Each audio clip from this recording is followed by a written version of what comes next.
વાત કરીશું સમાચારને તો ઉત્તર પ્રદેશના બલરામપુરા જિલ્લાના ફૂલવરિયા બાયપાસ પર સોમવારે મોડી રાત્રે 2:30 વાગ્યે એક ભયાનક અકસ્માત થયો, જેમાં નેપાળના સુનોલીથી દિલ્હી જઈ રહેલી પ્રાઇવેટ બસને ગરમ કપડાથી ભરેલા ટ્રકે જોરદાર ટક્કર મારી છે।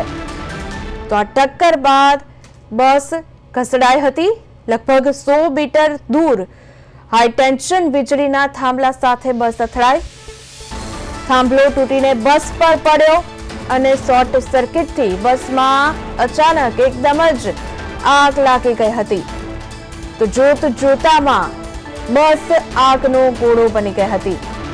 તેમાં સવાર 45 મુસાફરો પૈકી 3 જીવતા સળગીને મૃત્યુ પામ્યા છે, જ્યારે 24 લોકો દાઝ્યા છે, જેમાંથી 6 ની હાલત અતિશય ગંભીર હોવાથી તેમને બહરાઈ મેડિકલ કોલેજમાં રેફર કરાયા છે। તો બસના ડ્રાઈવર અને કંડક્ટર હજુ ગુમ છે, જ્યારે સ્થાનિક લોકો અને પોલીસ ફાયર બ્રિગેડની મદદથી બાકીના મુસાફરોને કાચ તોડીને બહાર કાઢવામાં આવ્યા હતા।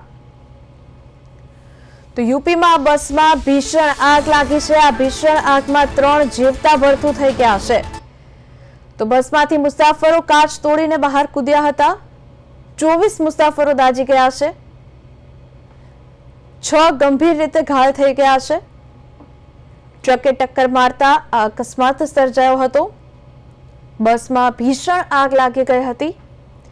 આગમાં 3 જીવતા ભડથું થઈ ગયા, 24 મુસાફરો દાઝી ગયા। ઉત્તર પ્રદેશની આ ઘટના છે।